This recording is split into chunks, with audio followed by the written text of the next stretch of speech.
e ele é negro. Aí que piorou. Entendeu? A minha mãe branca, com 3 filhos, se junta com um lanterneiro, um negro.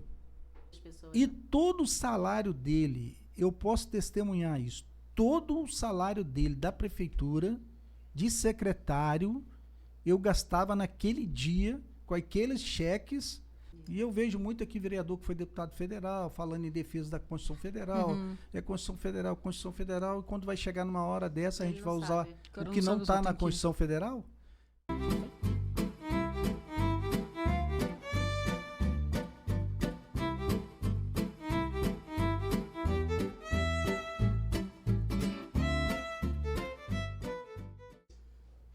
Oi, gente, boa noite. É assim muito, mas muito gostoso poder estar aqui. É um projeto totalmente novo. Hoje é a primeira vez que a gente está aqui, começando um canal Café com Política VR, adoçado com políticas públicas, levando para todos em casa boa notícia, informação, para que todos possam conhecer uma outra parte da política que às vezes você acha que seja chato, né? Mas tem coisas muito boas, muitas informações. Então hoje nós estamos começando e queremos convidar você para participar com a gente, tá? Então acesse o canal, curta, compartilhe e coloque para os seus amigos também assistir com a gente. E também pode dar novas ideias para nós. Eu estou aqui com a minha amiga Antônia, minha irmã Antônia, né, que quando vê uma já pensa na outra, ela vai falar alguma coisa sobre isso. E assim, eu estou muito feliz porque esse é um projeto de muito tempo, a gente tem conversado sobre isso há pelo menos 4 anos e isso agora tomando um corpo. Então estou muito feliz com isso e vocês estarem participando com a gente é melhor ainda. Verdade, gente. Então, na verdade, né, agradecer aqui também a questão do estúdio Live Music, né? Sim. Que através desse estúdio a gente conseguiu fomentar, né, esse canal. E como a Zilene disse, compartilhe lá assim que o canal tiver todo certinho, né? Exato. A gente conta com vocês para vocês comentarem lá, fazer perguntas, sugestões, né? E hoje a gente está aqui hoje com o nosso querido companheiro e amigo aqui, Dinho Vereador, tá? A intenção aqui é levar informações para vocês, falar das coisas boas, né? Porque as coisas ruins, como diz a Osilene, todo mundo já sabe. Então a gente aqui é trazer informações do vereador. São 21 vereadores hoje na Câmara Municipal de Volta Redonda. E a gente acredita que todos eles, né, têm uma história, têm um projeto, talvez que você nem sabe, às vezes você faz parte desse projeto, usa esse projeto e você não sabe. Então, nós estamos aqui hoje com o Dinho. Fica à vontade, Dinho. Boa noite a todos. É um prazer para mim poder participar dessa primeira edição do Café com Política VR, né? Quero parabenizar aqui a minha amiga Osilene, também a Antônia. Nós nos conhecemos em umas situações bem adversas, né? Mas nasceu uma grande amizade, muito respeito. E eu fico feliz de ver vocês duas, porque são pessoas totalmente politizadas, né? Tomar uma iniciativa dessa em Volta Redonda, que nós temos essa carência. E vamos lá, vamos participar. Acho que todo mundo que tem pretensão de um cargo eletivo ou que está num cargo eletivo, cargo público, né, tem que sim vir aqui e, como eu disse para vocês anteriormente, o que vai perguntar? Vamos perguntar tudo o que quiser. Quem senta aqui tem que estar sujeito a responder tudo que for perguntado.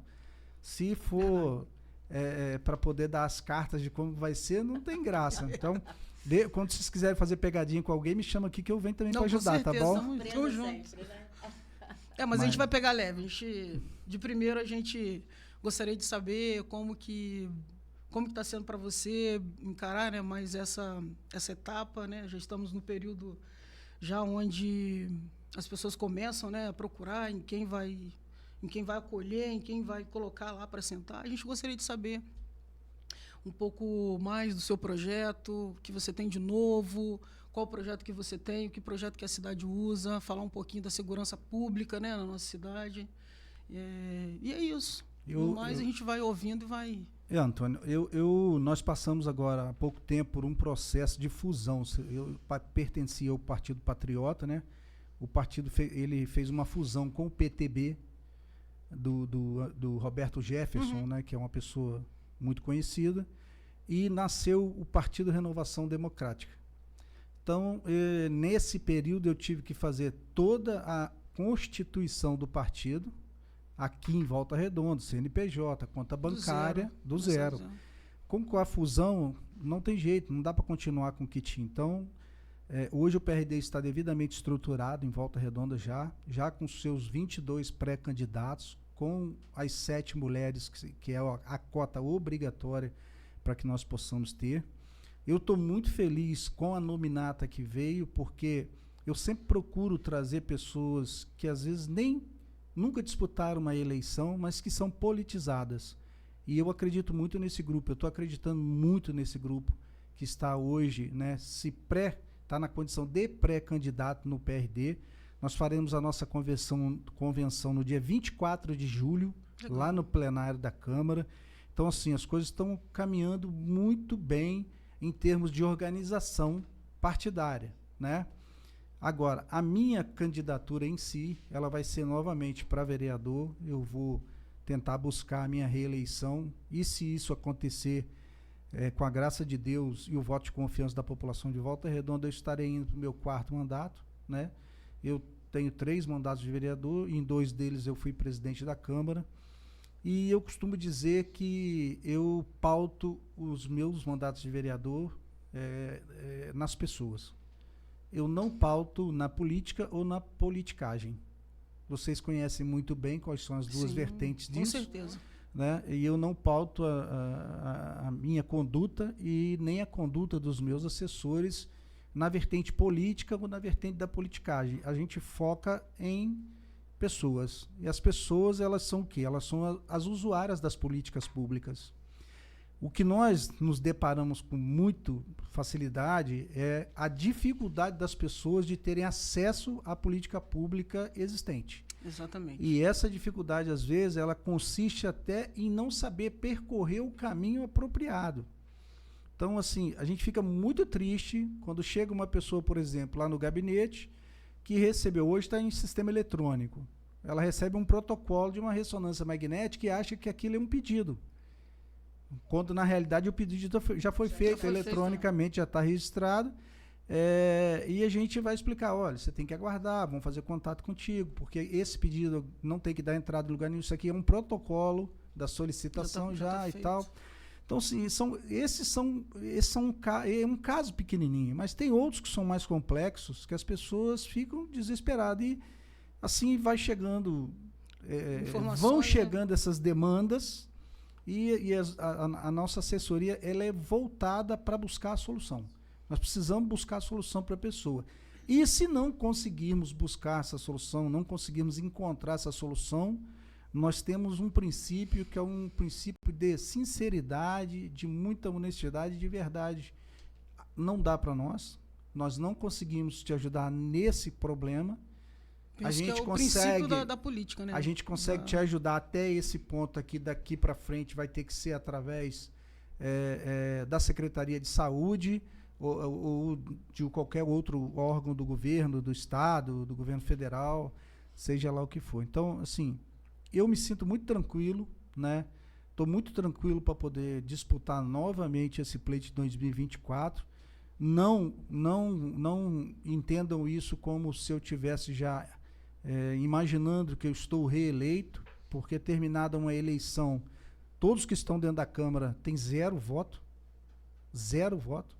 Quem não tem essa consciência de que ele está com 0, ele vai sair do 0. Tá recomeçando, né? Ele tá perdido no tempo e no espaço, porque nós não temos nenhum voto mais. Os votos ficaram na eleição de 2020, né?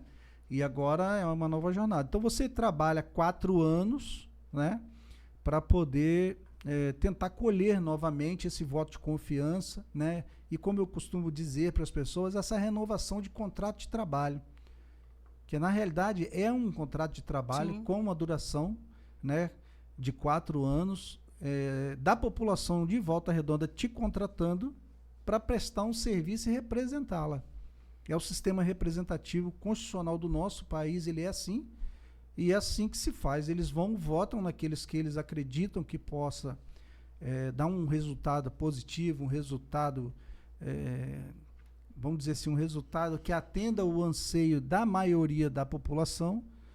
E a nossa obrigação, enquanto agente público, é corresponder. Com certeza. Então, ainda que nós, em muitos momentos, façamos os nossos votos de acordo com as nossas convicções e as nossas ideias, etc., sempre pensar no coletivo, né? Pensar que esse meu voto vai atingir a coletividade de que maneira? Essa coletividade é maior ou é a coletividade de minoria? Como que vai ser isso? Então, eu me preocupo muito com essas questões, né? Não me preocupo, às vezes, de externar um voto que não agrada boa parte, às vezes, dos eleitores, mas faço questão de ser pontual. O meu voto é esse e eu justifico por que eu estou votando daquela maneira. E é por isso que eu acho que eu tenho a facilidade de andar pelas ruas de Volta Redonda, sempre com a minha cabeça erguida, olhando olho no olho. Eu nunca prometo nada para ninguém. Se um dia alguém chegar perto de vocês para falar, se um dia me prometeu isso, você pode ter certeza que é mentira. Nunca prometo, eu vou fazer isso por você.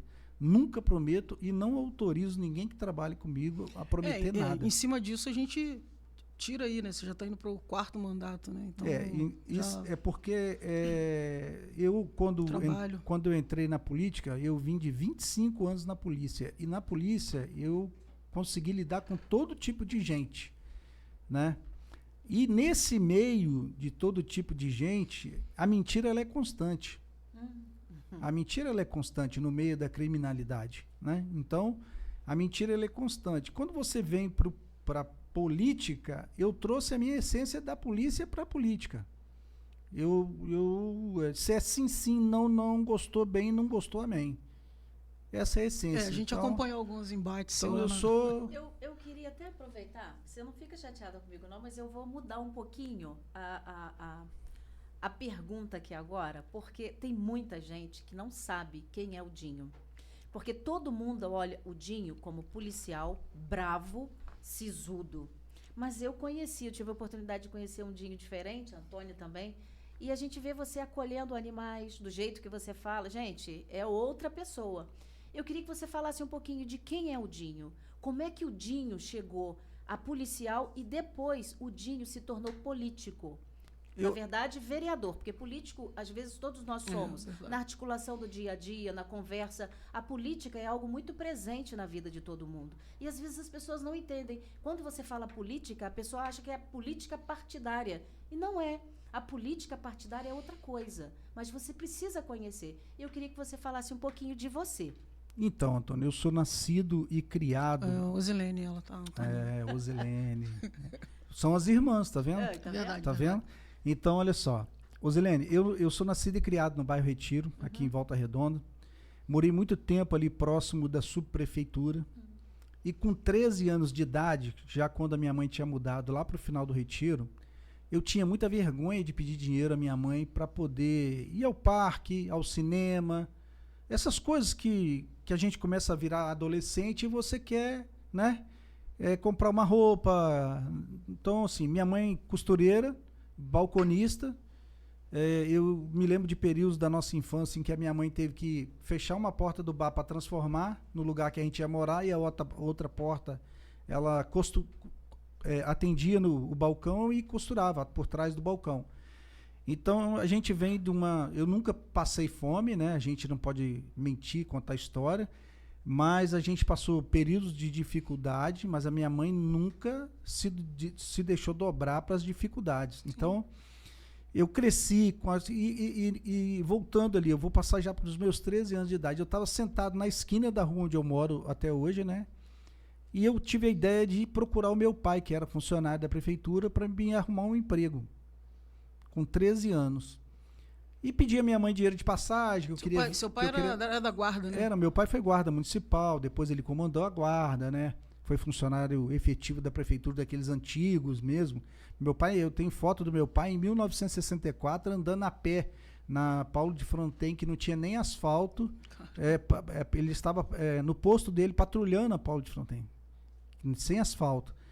Então, o que acontece? Eu tive essa ideia, como a minha mãe não gostava muito de que a gente fosse procurar, porque ela também não queria pensão e tal, com muito custo me deu, eu fui procurar meu pai, cheguei lá no departamento de pessoal onde meu pai estava trabalhando na época, falei para ele, pai, eu quero trabalhar. Ele falou assim, sua mãe sabe que você veio aqui fazer isso? Aí eu falei, não, mas eu quero trabalhar porque eu tenho vergonha de pedir dinheiro para minha mãe e tal, que não sei o quê. E aí ele falou assim, eu não sei o que eu vou fazer não, mas eles parece que vão contratar uns mensageiros aqui na prefeitura e eu vou tentar te encaixar. Tá bom, fui embora. Passou uns dias, meu pai foi lá. Foi lá e aí ele foi para falar com a minha mãe, ó, o Sidney foi lá atrás de mim, o meu nome é Sidney, mas o meu pai e a minha mãe, só Sidney. Então, aqui que aconteceu, o Sidney foi atrás de mim, que ele queria trabalhar, minha mãe, não, esse menino tem que estudar. Ele tem que estudar, tem que estudar, tem que estudar. Eu falei, mãe, dá para mim estudar à noite. E, enfim, fui com meu pai, lá no Ministério do Trabalho, tirar uma carteira de trabalho, tirar fotografia, xerox de documentos e tudo, e fui para o DPE. Por quê? Porque o prefeito Benevenuto dos Santos Neto, ele tinha autorizado a contratação, se eu não me engano, de 10 mensageiros. E aí eu fui para o DPE com toda a documentação, fizeram meu contrato. Na hora de assinar o contrato, meu pai tinha que assinar do meu lado, a dona Juraci, muita gente que trabalha na prefeitura vai lembrar dessa senhora, ela observou que eu não tinha completado 14 anos. Ah, meu Deus. Era dia 8 de janeiro e eu completaria 14 anos no dia 21 de março. Ela falou assim, Luiz, eu não assino o contrato do teu filho para ele trabalhar. Nossa. Se você quiser, você pega essa papelada toda, vai lá no gabinete do prefeito, se ele assinar, acabou, está assinado. Meu pai, vamos aqui. Aí fui eu andando atrás do meu pai, ali debaixo do viaduto até a prefeitura, entramos no gabinete do Benevenuto, ele atendeu meu pai explicou a situação, e eu me lembro que o prefeito falou assim, essa Juraci é muito enjoada, né? Aí pegou, botou a mão em cima da minha cabeça e falou assim, não, você vai trabalhar sim, e vai vir para trabalhar aqui comigo. E ele assinou o meu contrato de trabalho, eu tenho uma cópia desse contrato de trabalho assinado pelo Benevenuto.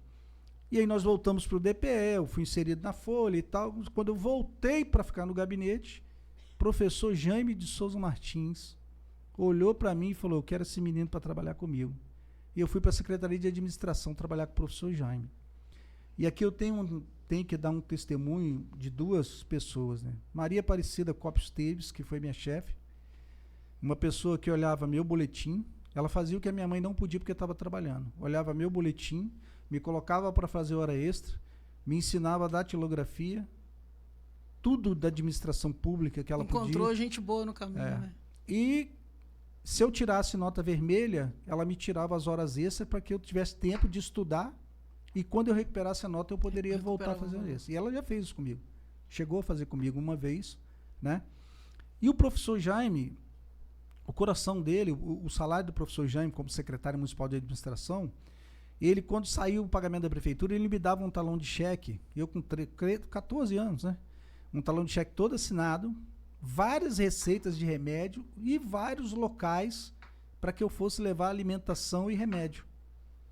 E ele pegava um carro particular dele, com o motorista dele, e eu saía naquele carro, aí eu passava, tinha uma senhora já que atendia ele na farmácia, eu deixava as receitas com ela. Aí a gente ia em algum mercado, que já vendia cesta básica pronta, comprava um número de cesta básica, os carros do professor Jaime sempre foram uns carros sedã grande, né? Uhum. E aí a gente colocava aquelas alimentações, tinha algumas coisas mais específicas, né? Isso aqui é tipo legumes, eram umas coisas assim. Ele conhecia as pessoas. E todo o salário dele, eu posso testemunhar isso, todo o salário dele da prefeitura, de secretário, eu gastava naquele dia com aqueles cheques e saía fazendo aquela entrega das coisas que ele ajudava as pessoas, entendeu? Então, assim, passado alguns anos, o professor Jaime foi ser o presidente da Fundação Beatriz Gama. E eu me lembro que surgiu lá uma possibilidade de acusação, houve uma acusação contra ele dele ter agredido uma criança, né? E eu creio que aquilo matou o professor Jaime. Porque eu conhecendo aquele homem, e tendo ficado dos meus 13 anos até os 18, quase 19, trabalhando com ele no dia a dia, eu não consigo acreditar que aquele homem agrediu alguém dentro da Fundação Beatriz Gama. Ninguém vai me convencer disso, entendeu? E depois que aconteceu isso, ele se afastou e dali ele foi ficando muito mal, foi mal até que faleceu. Mas assim, tenho uma gratidão por ele, né? Tenho uma gratidão pela Cida. A Cida faleceu também aí há um tempo, há uns 2 anos. Mas quando eu ingressei na Polícia Militar, o que eu fiz? A Cida, ela foi para a Câmara para ajudar a fazer a lei orgânica do município em 1988. Putz. Né? 88 foi a Constituição Federal. No início de 89, eles levaram uns servidores para fazer.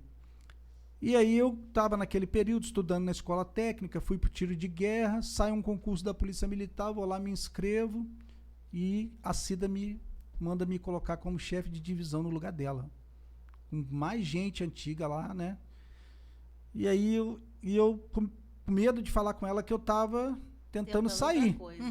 Tentando sair, porque desde criança eu falava com a minha mãe, eu vou ser policial. Minha mãe, você não vai ser, eu não vou deixar, eu vou ser policial, vou ser policial, vou ser policial.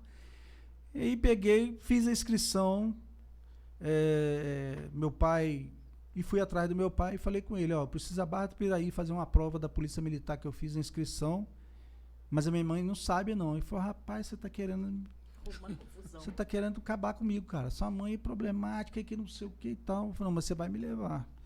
E aí fui, cara, tirei um domingo numa escola lá em Barra do Piraí, que eu não me lembro o nome, um lugar bem distante. Fiz a prova, a Cida voltou para a Câmara, porque naquele tempo não era rapidinho, né? Rapidinho que eu digo igual no tempo de hoje. O gabarito, você marca gabarito hoje, coloca numa máquina, sai o gabarito. Não era assim, a correção era diferente. E aí, marcaram assim, ó, no tal dia você tem que ligar para esse número para ver se você foi aprovado ou não. Beleza. E a Cida voltou. Voltou, o dia os dias foram se passando e chegou o dia. E aí eu fui lá na telefonista da prefeitura, porque você tinha que assinar uma requisição e uma autorização, né? Porque descontava do teu salário. Pedi para ligar para esse número do Rio de Janeiro. Aí quando a telefonista ligou, quem atendeu foi a Cida. A Cida, eu já estava do lado dela. A Cida falou, uma ligação do Rio? Eu não estou entendendo, não, mas toma aqui. Aí eu queria saber o resultado da inscrição, número tal. Lembro que era RJ e um número, né? Aí o cara pelo telefone falou, ó, você foi aprovado. Você tem que estar tal dia, 8 horas da manhã, na rodoviária Novo Rio, que terão lá ônibus da Polícia Militar para pegar os senhores e levar para o Hospital Central da Polícia Militar, o HCPM, para exames. Tá bom. Alegria por dentro. Nossa, imagino. Alegria por dentro porque tinha conseguido passar. Aí desliguei o telefone, falei, Cida, eu fiz uma prova da Polícia Militar e passei. Aí ela ficou alegre também num primeiro instante, né, junto comigo. Falou, ai, que legal que você fez, você teve essa iniciativa e tal. Aí ela parece que caiu a ficha, falou, seu pai e sua mãe estão sabendo? Eu falei, meu pai sabe, a minha mãe não. Agora que vou ter que contar, porque eu vou ter que ir para o Rio para poder fazer exames de saúde. E aí, dessa eu tirei o meu pai. Fui para casa, liguei para ele, no DPE, por ramal mesmo. Falei, pai, eu passei nessa primeira fase. E fui para casa. Cheguei em casa, a minha mãe muito brava, né? Mas naquele dia minha mãe estava bem, cara. E aí eu peguei e falei assim, mãe, eu preciso falar uma coisa para a senhora. Eu não tinha aula naquele dia, né? E eu fui direto para casa. São quantas fases? Você faz a prova escrita, depois vem... Naquele tempo você já fazia a sua prova escrita e a redação. Parece que agora as pessoas fazem uma etapa e só os aprovados fazem a redação. No meu tempo você fazia tudo junto. Nós estamos falando de década de 90, né, gente? Tempo pra caramba. Aí, o que acontece? Eu cheguei em casa e falei, mãe, eu não falei para a senhora, quero pedir desculpa para a senhora, mas eu fiz uma inscrição para me fazer uma prova da Polícia Militar, antes que eu acabar, falei, mas você não vai fazer. Não, já vi. Aí eu peguei e falei, não, mãe, aí naquele domingo que eu saí daqui de casa, que eu pedi para passar o dia com meu pai me levou lá em Barra do Piraí, eu fiz a prova e eu passei. Puta, aí ela acabou com meu pai, xingou ele de tudo que podia. Seu pai foi ocupado. Xingou ele de tudo que ele podia. Eu falei, não, mas a culpa não é dele, eu que quis, para não ter problema entre a senhora e ele, já teve tanta briga, a gente não quer isso mais e tal. E eu tô numa situação muito precária na prefeitura, porque eu sou mensageiro lá contratado de CLT, eu não sou concursado. Veio a Constituição de 88 e disse que só os concursados permaneceriam. Então os mensageiros, eles estavam correndo risco de serem desligados. A gente entrou em 85 sem concurso, A Constituição de 88 veio e taxou, tem que ser concursado. Então, trocava prefeito, se o vice-prefeito assumia, o nego ia lá levar, ó, tem uma turma aí, bastante gente que entrou pela janela, né? E eu não queria aquilo pro resto da minha vida. E não era minha também. Eu tinha na minha mente que eu queria ser policial. Enfim, fiz os exames, aí você liga de novo. Ó, você foi aprovado. Você agora vai fazer exame físico. Aí fui pro Rio de Janeiro, fiz o exame físico, passei. Aí esses resultados eles te dão na hora. Ó, você está aprovado e tal, agora vem a fase da investigação social. Marca um dia, vai para o Rio de Janeiro novamente, para dentro da escola de formação de soldados, você preenche todo um formulário da sua vida pregressa, né? E aí não tem tempo. Aí eles pedem 30 assim, dias, rápido. 40 dias e tal. Vai sair algum tipo de comunicado para que vocês entrem em contato e tal, blá, blá, e tal. E aí um dia eu estava em casa, não sei o que eu estava fazendo, eu vim, sentei na beiradinha do meio-fio e vi um carro, né? Vi um carro estranho na rua e falei com a minha mãe, pô, tem uns caras estranhos ali batendo na porta da casa do seu Luiz e tal. E eles vieram, foram num vizinho, foram no outro, aí veio direto em mim e falou, ó, pela foto que eu tenho aqui, você que é o candidato, né? Eu falei, se for da PM, sou. Aí ele falou assim, é você mesmo. Aí, posso entrar na sua casa? Pode. Era um sargento e um cabo. Aí ele falou assim, onde é teu quarto? Aí eu mostrei o quarto, ele olhou a nossa casa toda. E, você usa droga? Eu falei, eu odeio isso. Aí falou Isso daí já era averiguação já social. Era. Cara. Ele falou assim, você tem algum registro de ocorrência de briga ou coisa parecida? Não. Quais escolas você estudou? Todas que eu apontei no... Ele falou assim, todas as escolas que nós fomos, você não era muito comportado não, né? Aí eu falei assim, quando criança realmente eu dei muito trabalho para minha mãe, mas eu tive um problema que foi a separação dos meus pais, ela me causou uma revolta muito grande, né? Então a gente acaba querendo chamar atenção de alguma forma e eu chamava atenção, hoje a gente entende isso, arrumando problema na escola. E a minha mãe tinha que me trocar de escola, e aí ele foi falando comigo, mas os caras vêm te vendo teu histórico, né, seu desenvolvimento, até que ele terminou, conversou com a minha mãe também, pediu para eu sair, conversou bastante com a minha mãe, e eu fiquei com medo da minha mãe falar com ele. Aqui. Eu não quero que ele entre, né? Mas a minha mãe não falou. Aí no final ele me chamou de novo, ele falou assim, olha só, esse papel aqui, você tem que estar dia 4 de dezembro lá no Cefap, na escola, e você já vai para ficar. Você vai receber um número, uma matrícula, que é o RG que a gente fala, e você tem que levar esse material aqui. Na época era short preto, meia branca, calçado preto, camisa branca, uma calça jeans e tal, que não sei o que, esse material até você receber o fardamento da escola. Tá bom. Cara, num primeiro momento você falou assim, pô, não acredito. Aí ele falou assim, tá quase real. Você é funcionário público, né? Eu falei, eu sou mensageiro na prefeitura.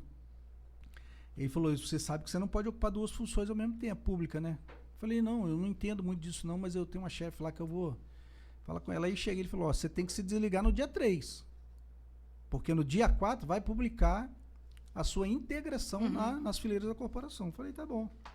E aí era um mês de outubro, eu cheguei para trabalhar e falei, Cida, eu tenho tinha umas férias minha que estava vencida, eu queria que você me desse essas férias, que eu preciso providenciar o material, eu vou incorporar na polícia dia 4 de dezembro. Aí ela falou assim, mais rápido assim? Eu falei, E eu queria que você me mandasse embora, que a prefeitura precisa me demitir no dia 3. Ah, mas aí o pessoal não vai querer te mandar embora, porque agora tem uma política aí de não demitir, que não sei o que, mas eu não sou concursado, não tenho vínculo, não sei, eu sei que resolveram. Acabaram me desligando no dia 3 de dezembro mesmo. E eu fui para a escola de soldado, fiquei 7 meses lá dentro. Depois trabalhei um tempo no Rio, pouco tempo. Vim para Volta Redonda para o 28. Aqui no 28, eu com 4 anos mais ou menos que eu estava trabalhando aqui, eu fui integrado na P2 do batalhão. E a minha história foi praticamente os outros 20, 21 anos que eu fiquei na polícia. Eu fiquei 25 anos na ativa. Caramba. Então, 20 anos meus foram dentro da P2 do batalhão, combatendo a criminalidade aqui de Volta Redonda na ponta da linha. E um dia desses das nossas vidas, eu recebo uma ligação do comandante do batalhão em 2008 dizendo que o prefeito queria falar comigo. E eu falei, o coronel, o senhor deve estar enganado, porque o senhor deve estar ligando para o Sidney errado, porque eu não tenho contato político com ninguém. Você era zerado de política? Nada, não tenho contato político com ninguém. Eu votava sempre em algum amigo me pedia, vota em fulano. Aí eu votava, mas não tinha esse interesse. A minha vida era focada na questão policial militar e na segurança pública de Volta Redonda, entendeu? A minha vida era, eu vivia, respirava isso 24 horas. Até hoje também, você como vereador, a gente observa que você é bem focado nisso. Esse mês mesmo eu ajudei o pessoal da Polícia Civil na prisão de 4 caras que tentaram matar um outro no espancamento. Isso ocorreu lá na Câmara, você é bem... Lá no Conforto ocorreu e um advogado que me atende, é irmão de um advogado que me atende, ele me pediu ajuda e eu fui para poder ajudar e a gente foi fazer as diligências. A coisa aconteceu por 4 horas da manhã, 10 horas da manhã, os 4 já estavam presos, né? Então, me perdi um pouco aqui. Fiquei na P2, né? Alguém do prefeito lá te ligou? Aí eu falei, ele falou assim, não, é com você mesmo. Aí eu falei, tudo bem. Era 2008? Quem que era o... Era o Neto que estava querendo falar comigo. Na realidade, ele estava falando do ex-prefeito, porque o Neto estava voltando para o seu 3º mandato, né? Que começou em 2009. Aí eu fui lá no gabinete do coronel, o coronel me chamou lá, eu tenho que ir, né? Fui lá, cheguei lá, o prefeito falou, e o Neto olhou para mim e falou assim, olha só, eu quero te convidar para ser candidato a vereador, porque me falaram que você tem um projeto muito bacana ali no Retiro Social, com as igrejas, com as crianças, e que eu acho que você tem condição de ganhar uma eleição para vereador, aquela conversa política. Eu falei, o seu Neto, desse jeito, seu Neto, eu acho que indicaram a pessoa errada para o senhor. Realmente, eu e meu pai, a gente tem um projeto, a gente faz uma festa das crianças, faz uma distribuição de em torno de 1.500 brinquedos por cada edição, que a gente fazia no Açude 4, em Santa Rita de Cássia, e no final do Retiro. Sorteia bicicleta, picolé, algodão doce, tudo que criança, brinquedo, mesmo, era uma coisa que eu tinha vontade de fazer e meu pai abraçou e a gente começou a fazer e a vizinhança abraçou também, até que eu fazia uma camisa escrito colaborador, e essa camisa branca identificada com 2 criancinhas brincando, tá? Era muito, muito bacana.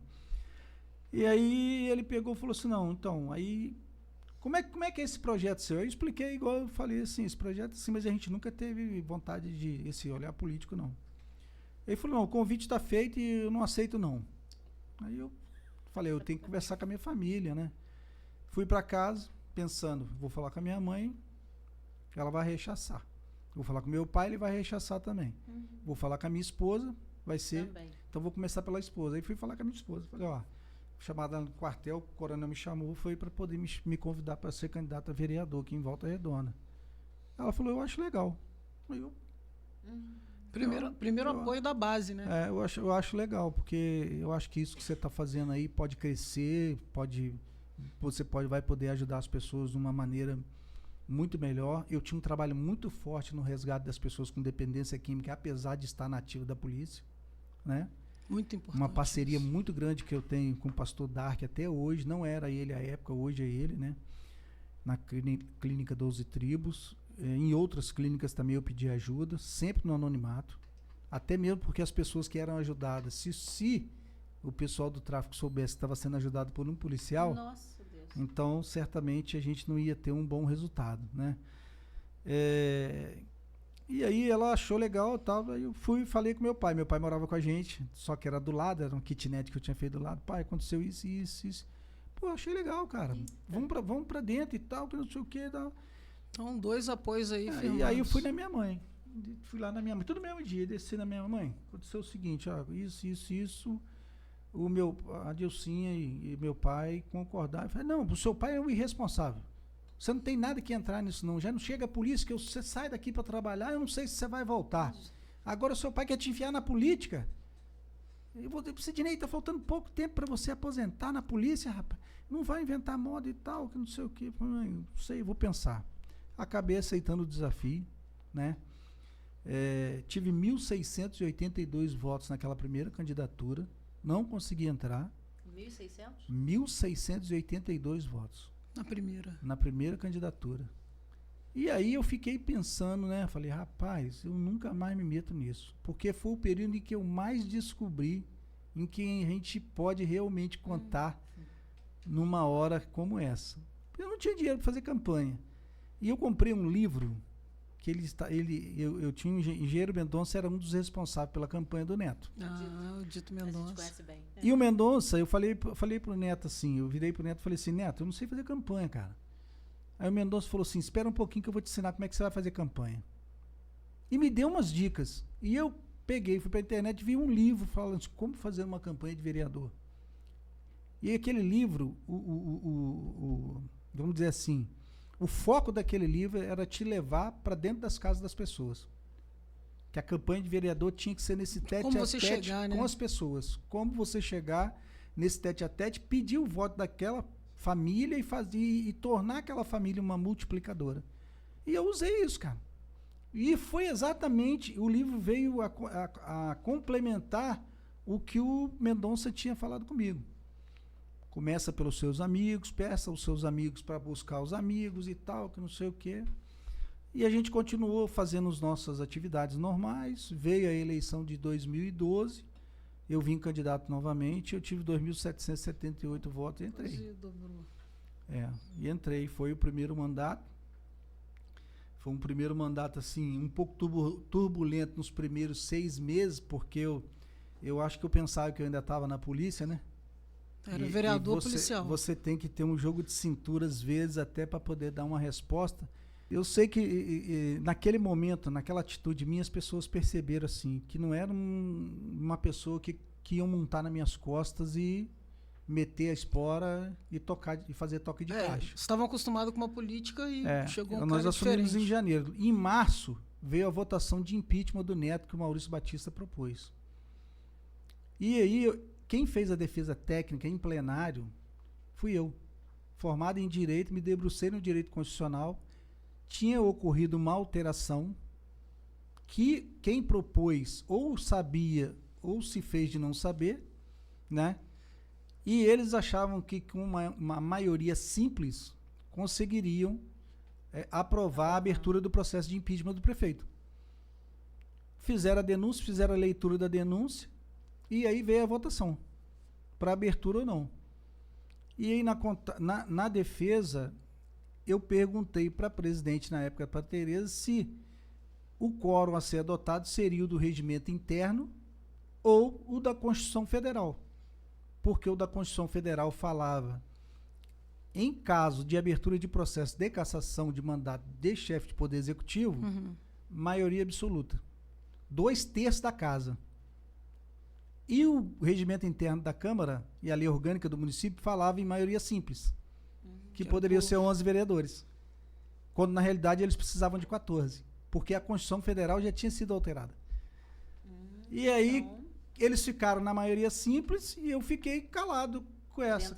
Na hora de votar, todo mundo falou total. Eu fui o último a falar. Eu falei, presidente, antes da votação, que é nominal, eu gostaria de perguntar a Vossa Excelência, qual quórum será adotado? O da Constituição Federal, que todo mundo defende aqui, que nós não podemos rasgar, não podemos pisar, não podemos fazer nada, ou o do regimento interno e da lei orgânica do município, que estão totalmente fora do que prevê a Carta Magna do país. E que não pode se sobrepor, então, né? Esses 2 artigos, eles estão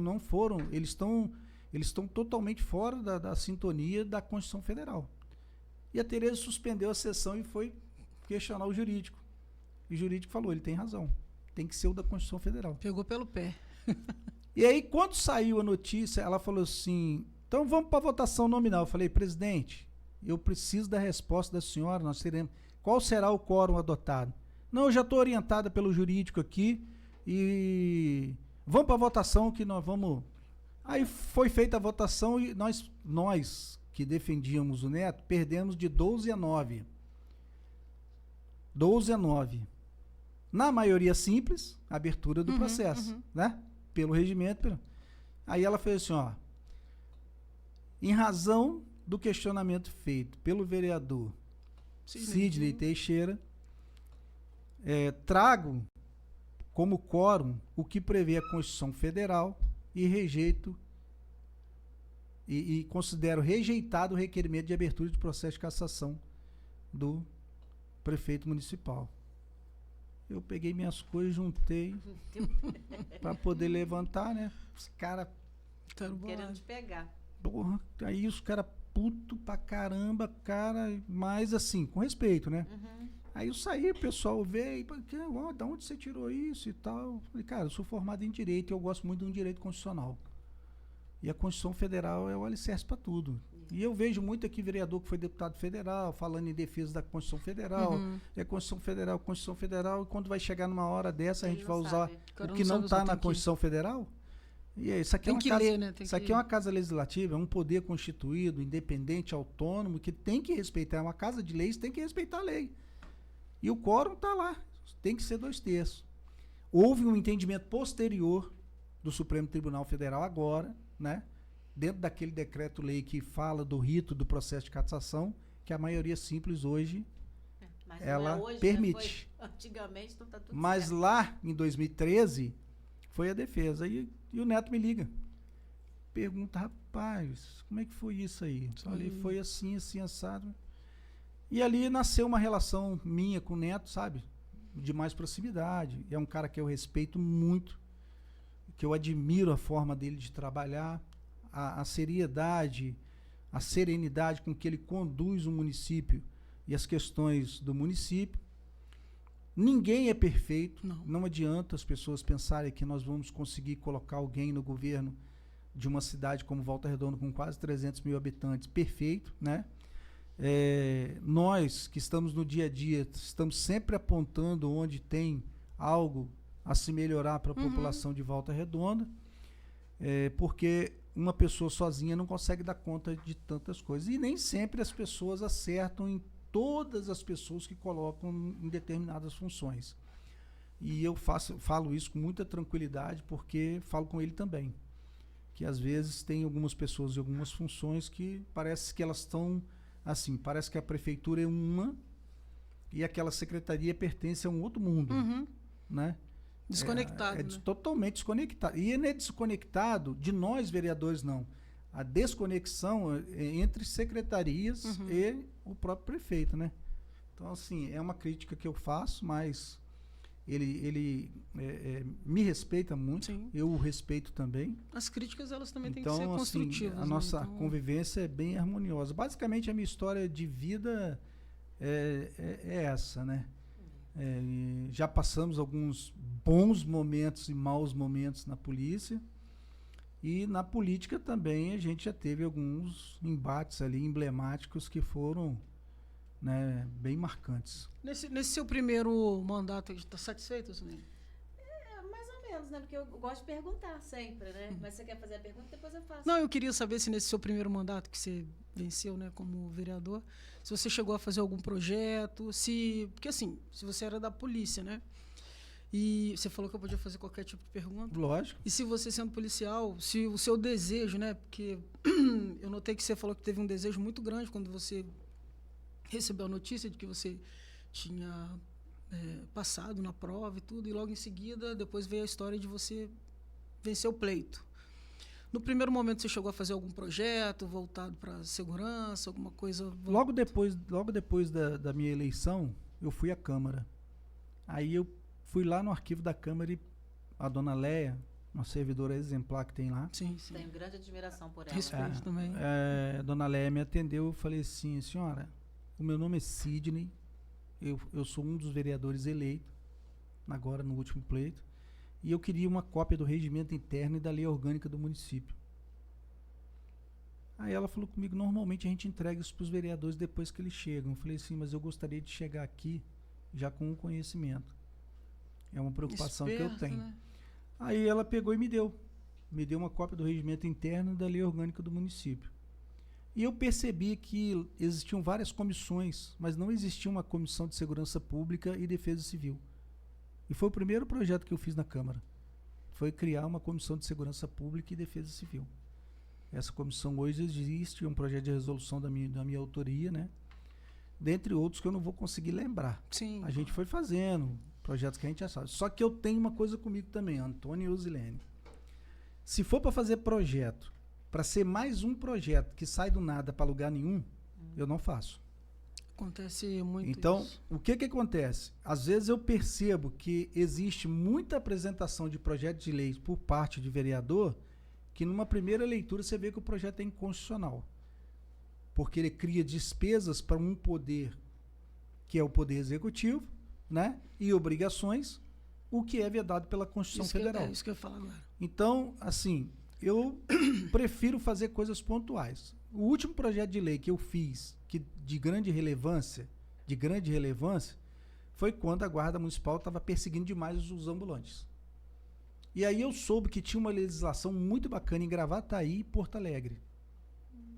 Porto Alegre tinha feito, Gravataí tinha implantado e Porto Alegre copiou. E eu fui para o Sul. Fui lá ver como funcionava. A coisa era muito legal, entendeu? Muito controlada pelo município, as pessoas tinham um coletinho que elas usavam, o carrinho tinha uma numeração, o alvará ficava pregado no carrinho e tal. Eu trouxe aquela legislação, fiz uma adequação para Volta Redonda e aí houve a virada de governo do Neto pro Samuca. Foi o primeiro projeto de lei foi a primeira lei que ele sancionou como prefeito em 2017. E quando ele sancionou, todo esse povo que estava na informalidade, depois das crises econômicas de 14 e 15, onde as pessoas pegaram o pouquinho que tinha e foram para o cachorro-quente, para o churrasquinho, para o salgadinho dentro de casa, o outro foi vender coisa na rua. As pessoas foram se virar, cara, e estavam sendo perseguidas. É muito por falta de bom senso, entendo eu, mas a legislação, tudo bem que estavam cumprindo a lei, mas eu acho que o momento, com as crises econômicas que a gente estava tendo, não era momento para aquilo. E aí, quando sancionou, mais de 3.000 pessoas conseguiram o seu alvará para poder trabalhar como ambulante em Volta Redonda. O que era mais pesado, né, que a gente cansou de assistir isso, né? É o jeito, né, que eles abordavam os ambulantes, né? Eu presenciei uma na vila que foi muitas das pegar vezes com uma banca de morango de um lado do outro e despejar dentro da viatura. Aí eu perguntei pro guarda, falei, como que você vai dar um auto de apreensão para ele disso que você aprendeu dessa forma aí? Quantas caixas eram? Ou quantas unidades eram? Porque quando você tem um material apreendido, você tem que receber uma via do auto de apreensão. O que foi apreendido? Porque se você pagar a multa para reaver o seu material, as pessoas que vão te entregar também têm que te entregar na quantidade que foi apreendida. E aí falou, não, isso aí não é com a gente não, porque lá na fiscalização que é lavrado. Esse poder foi dado para a guarda através de um decreto, eu não concordo, né? Mas, assim, eu não discuto, porque eu me dei por satisfeito quando a solução apareceu. A solução foi a sanção da lei. A lei, procurei fazer a lei, eu demorei para conseguir chegar numa redação final, onde eu não afetasse nada do poder público, no poder executivo, mandando fazer, criando despesa, sabe? E ficou legal, a Procuradoria-Geral do município deu um parecer favorável, e ele me chamou, porque em 2017 eu fui presidente da Câmara, e falou do projeto, falou que ele achava bacana, que ele ia viabilizar o projeto através de um grupo de pessoas para poder dar celeridade e tal. E a coisa aconteceu, realmente as pessoas foram recebendo. Eu há pouco tempo encontrei um rapaz que vende cocada na vila. Ali é o pai dele, vende na vila, e aqui na Amaral Peixoto o filho. E eu encontrei o filho há pouco tempo, ele falou, caramba, Dinha, a gente tem o nosso alvará graças a você, cara. Graças àquela lei que você fez, a gente tem o alvará. E assim, essas coisas são gratificantes, né? Então, eu tenho outros projetos de lei que eu fiz, mas eu não tenho muitos projetos de leis que se tornaram leis, né?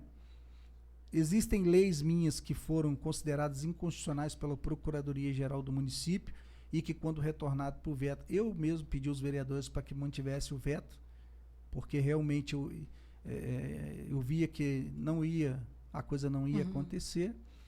Existem outros meios de você exercer sua fiscalização no dia a dia, e aí é onde eu volto no foco das pessoas. Quando eu vou para o hospital, quando eu vou para CRAS, quando eu vou para as ruas, quando a gente vai cuidar dos vazamentos de água, do vazamento de esgoto, do entupimento, da iluminação pública, da segurança pública, do atendimento nos hospitais, atendimento nos postos de saúde e etc e tal, eu estou cuidando das pessoas. Sim. Assim nós estamos cuidando das pessoas. E aí eu não fico nessas discussões políticas. Grupo de cá, grupo de lá. Eu já fui perguntado, você pertence a qual grupo político em Volta Redonda? Eu falei, eu sou lobo solitário. Eu sou lobo solitário, porque o meu grupo são as pessoas que trabalham comigo, cara. Entendeu? Que é uma equipe eu tenho assim, extraordinária. eu tenho uma família. Eu tenho uma família, minha esposa, meus 2 filhos, né? E eu tenho uma família política, uma família que eu digo o seguinte... E eu acho que você esqueceu de falar um pouco do restante da família aí. Não faltou gente aí, não. Tem uns animais aí. Eu vou falar. O que acontece? Ao longo do tempo, a gente vai conhecendo mais as pessoas, né? E aí você vai colocando perto de você pessoas que se ajustam mais com você, né? Com o seu jeito de ser, né? Tem hora que eu sou meio bronco, que nem vocês conhecem já. Tem hora que eu tô de boa, tem hora que... Mas, assim, eu sou, assim... Ou eu confio ao extremo, ou então não tenho confiança e não vai ficar perto de mim. Entendeu? Então, assim, eu tenho a minha família... E aí que eu falo de novo da minha esposa, que é uma guerreira junto comigo, no meu lado. Os filhos de 4 patas que você falou, são 8. 8 cachorrinhos, né? 2 gatos. E eu tenho uma outra família que é no meu local de trabalho. Porque eu me sinto muito seguro com essas pessoas. Vocês sabem que eu passei por alguns problemas em dezembro, problemas de saúde que eu tive, fiquei parado o mês de dezembro todo, janeiro todo, né? E essa equipe segurando firme, deixando a coisa... Eu só voltei às atividades mesmo quando voltaram as sessões na Câmara, né? Então, até o dia 15 de fevereiro, do dia 6 de dezembro, quando eu passei mal dentro da Câmara, até o dia 15 de fevereiro... Essas pessoas que seguraram as pontas do gabinete sem eu receber qualquer tipo de reclamação, sem eles me trazerem qualquer coisa que pudesse me fazer mal naquele momento de recuperação. Porque eu tive um primeiro problema que foi cardíaco, dia 6. Eu ia falar da segunda internação. Né? Tive um primeiro problema dia 6, que foi o cardíaco. Resolvido ele, eu recebo alta, fico 5 dias em casa. Vou fazer um ecocardiograma na vila, passo mal de novo, entro no hospital, aí ele tem 5 dias que saiu da UTI, volta para UTI. Subo pra UTI, aí vem o cara, um monte de exame e tal, tem que tirar a sua vesícula. Nunca tinha sentido uma dor de vesícula, né? Pô, será que esse cara vai tirar a minha vesícula? É isso mesmo? Será que é isso? Tá lotado de pedras e de cálculos, né? E tem 3 que estão descendo pro pâncreas. Se chegar lá, eu tenho que te tratar 30 dias no antibiótico, internado para depois eu operar e tal, e aí cirurgia. E a cirurgia da vesícula, que foi uma anestesia geral, eu voltei muito fraco dela. Eu não sei se foi pela sequência de acontecimentos, eu voltei muito fraco. Então eu fiquei meio... Aí eu fiquei bem debilitado. Você falou que são quantos mandatos? São 3 mandatos, você está indo para o 4º. Né? Em algum Estarei momento, indo se a população deixar. Se Deus quiser, né? São projetos. O que acontece? Eu queria te perguntar o seguinte, nesses 3 mandatos, né, que hoje são 12 anos de vida pública, tem alguma coisa que você tenha se arrependido, que você tenha retrocedido, deixei de fazer e se arrepende? Ou em algum momento você já pensou em parar? Pensei. No ano de 2015, no meu primeiro mandato, eu tive um problema muito forte, muito acentuado com a questão da depressão, da síndrome do pânico e da ansiedade, depois da perda do meu pai. Porque o meu pai, ele foi um pilar na eleição de 2008. E eu falei que eu não ia me candidatar mais em razão das decepções que eu tinha tido na campanha. E ele falou comigo, rapaz, você tem noção que são 1.682 pessoas indo na urna, depositando um voto em você. Confiança, né? Que levam a vida na polícia é tiro, pancada, bomba, Tiro, porrada e cadeia, bomba. cadeia o caixão. Então, cara, isso aí a gente vai se preparar melhor e tal, e a gente vem se preparando mesmo. A gente fez uma caixinha, eu e ele, sabe? E aí chega em dezembro de 2011, onde eu nego a ele de vê-lo, os irmãos que nem vocês me viram contando ali, para ir, ele volta, adoece, morre em março de 2012, ano da eleição. E eu começo a desenvolver esse quadro. No que eu começo a desenvolver esse quadro, eu faço a campanha bem arrastado, tomando medicamento que me desse ânimo para poder fazer. Tem um início de mandato bem turbulento com as pessoas, porque eu também não estava bem psicologicamente. E aí, quando chegou em final de 2014, eu falei com a minha esposa, cara, não dá para mim, não, eu vou parar, porque já estou aposentado da polícia, aí eu vou ficar, vou arrumar uma vertente aí para poder sair dessa que eu não estou conseguindo. E aí eu reuni o grupo mesmo e falei que ia parar. Em 2015, início de 2015, falei que não ia ser candidato mais. Agradecer a população de Volta Redonda, os votos que tinha me dado, a confiança que tinha. Mas cheguei a externar isso publicamente. Existem matérias de jornal, né? Minha esposa estava do meu lado, né? E eu fiz. Falei com a minha mãe também, e aí a família ficou meio assim. Mas o tempo foi passando, eu fui dando uma melhorada e tal, e resolvi ser candidato de novo. Vamos ser candidato. Aí fui candidato, fui reeleito com 1.981 votos. Já subiu mais. Não, caiu. Essa era a segunda? Foi uma eleição em que todo mundo teve uma queda de votação, né? Todo mundo, praticamente todo mundo que tinha tido, que eram vereadores, salvo um ou dois, teve uma queda na votação. E a eleição de 2020 foi a mais atípica de todos, que foi no período de Covid. Sim. Ninguém queria te receber em casa, ninguém queria receber papel, ninguém queria conversar, reunião muito menos. Nessa eu tive 1.779. Mas essa eu considero assim, que foi uma vitória extraordinária, em razão da situação da pandemia, entendeu? Então, assim, hoje a gente vai para a eleição, que nem eu digo para vocês, com 0 voto, para tentar conquistar esse 4º mandato. Essa de 2020 já entrou o prefeito, né? Foi que o retorno, foi o retorno do Neto. Que é mais fácil de trabalhar, mais fácil de lidar, entende mais, tem mais sensibilidade com a questão de povo, né? Sim, o Neto em questão política, ele é, porra, o cara é cirúrgico, né? Como diz meu amigo Rony. Quer alguma coisa? Então, eu quero água. Sim. Mas é assim, lidar com ele é muito melhor, porque ele é um cara do sim, sim, não, não também. Então sim, sim, não, sim, então vamos executar, vai. Né? Hoje nós temos na região onde eu moro, sim, nós temos uma série de obras sendo desenvolvidas que nós esperamos há 40 anos. Eu tô te acompanhando e que nós tivemos pessoas que foram ocupantes de cargos que não conseguiram conquistar. Mas de 2008, quando eu disputei a eleição para cá, a região onde eu moro ganhou uma subprefeitura, ganhou um posto de policiamento, onde fica uma central da Guarda Municipal. Que fica de frente à subprefeitura. Né? Com monitoramento. Nós estamos recebendo asfalto novo, nós recebemos iluminação de LED, nós estamos recebendo uma obra importantíssima de quase 7 milhões de reais, que é de drenagem na rua Euclides Figueiredo, que é para acabar com as enchentes que ocorrem em frente ao Royal do Retiro. Sim. Nós temos o recapeamento asfáltico da Antônio de Almeida até o trecho da entrada ali da Fundação Beatriz Lima, do ponto final do Retiro até ali, e da Francisco Antônio Francisco, que é o acesso ao bairro Açude, principal acesso ao bairro Açude, já está todo recapeado, né?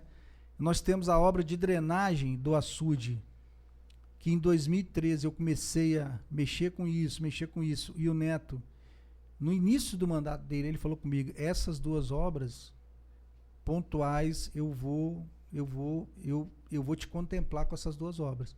E aí ele foi assim, não é me contemplar. O povo do açude espera 50 anos. 1,20 m de água dentro de casa.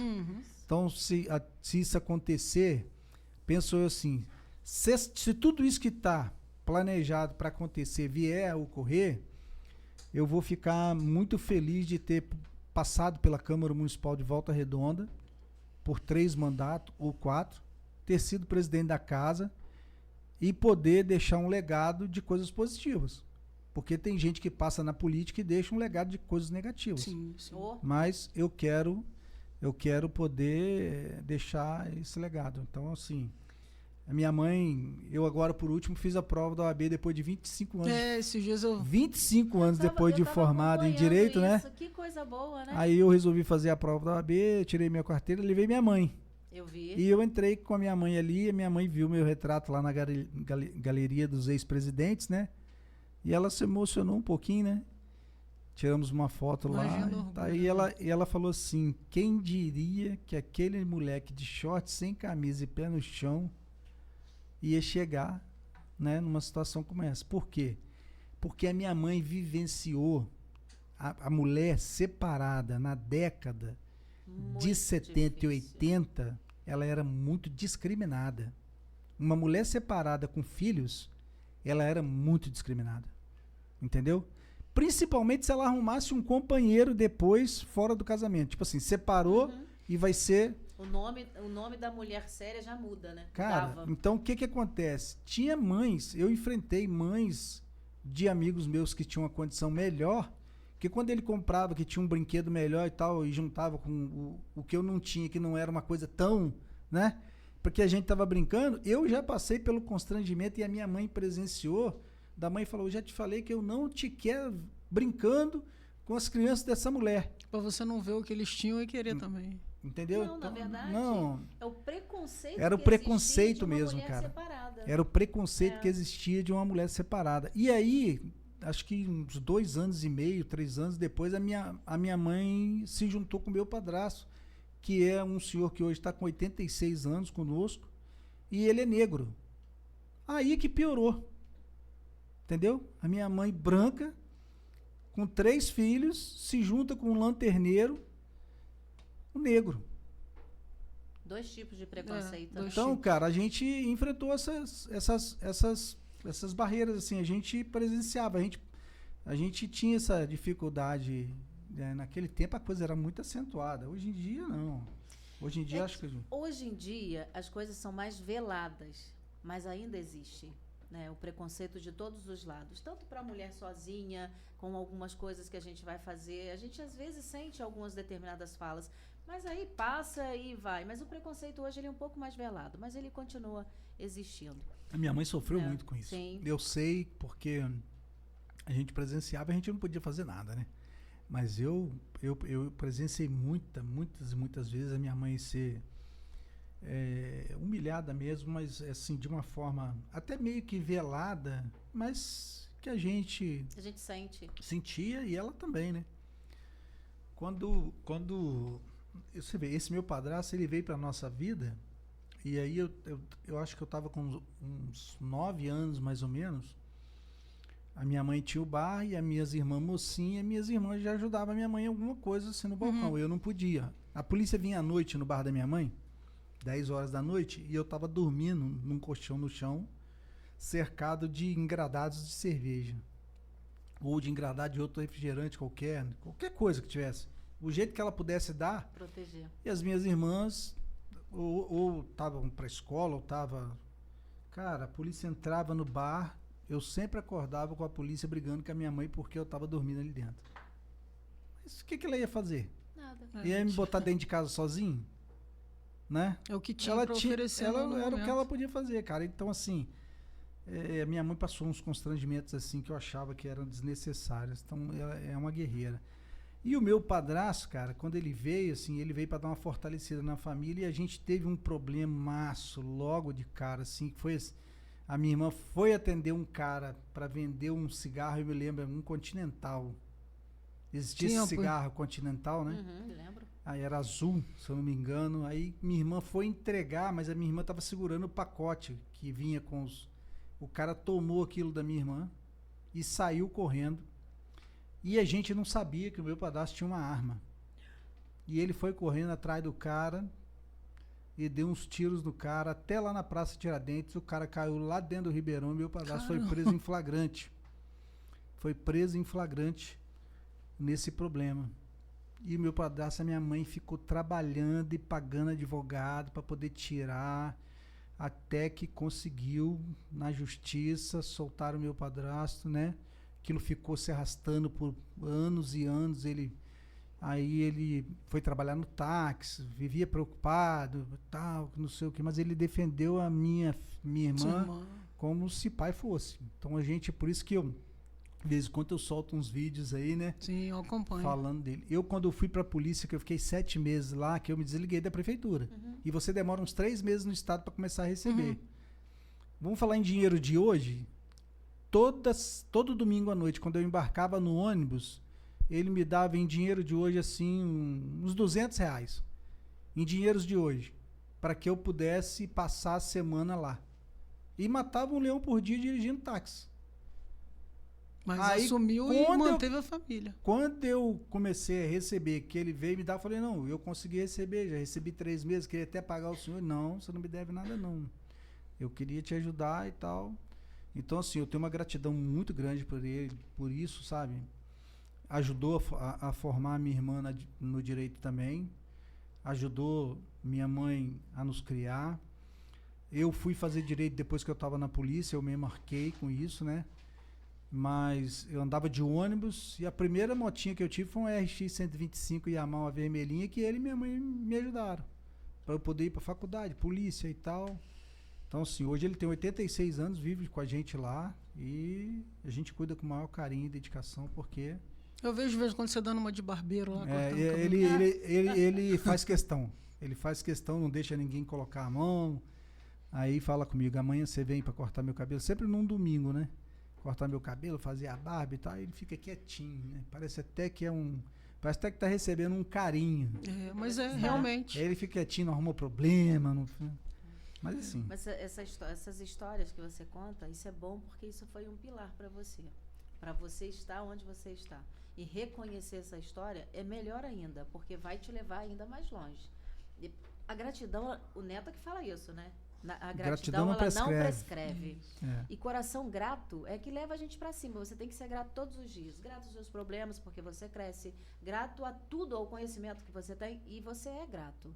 Olha quanta dificuldade você já passou. Mas isso é importante. E o mais interessante disso tudo, que conversar com você nesse momento aqui, é bom porque você tem noção de mundo e o mundo político. Por quê? A política, eu sou apaixonada por política. Por quê? A política é a forma mais igualitária de você promover alguém. Eu não gosto dessa fala, eu vou te ajudar. Não gosto. Por quê? Você tem que ter o conhecimento para que você não ajude, mas você tem que exercer o direito que é daquela pessoa, que por falta de informação ela não saiba. Então, esse é o papel. O vereador hoje ele precisa entender que ele talvez pode até me corrigir, mas ele não é um presidente de associação de moradores, ele é muito mais do que isso. A população, ela precisa que ele a represente. E eu vejo isso em você, quando você diz que a pessoa procura você e por conta de uma política pública. Ela não tem conhecimento, mas você precisa passar, olha, você precisa fazer isso, isso, isso. E às vezes a pessoa pode morrer por falta de conhecimento. Então, se você conhece os passos que a pessoa precisa dar, ela só precisa conhecer. E ela vai com as próprias pernas. É o direito que ela tem. Mas, infelizmente, a gente pode passar por várias situações, que você falou que a política ela tem várias vertentes. E a pessoa achar que não, eu não vou te dar informação porque você vai ficar na minha mão. E isso não é bom. Quando, por exemplo, exame de alto custo que tem que dar entrada no DIPA. A gente tem um WhatsApp que funciona no gabinete, aberto para todo mundo, né? Zapidinho. Zapidinho, foi apelidado assim, né? Foi apelidado Zapidinho.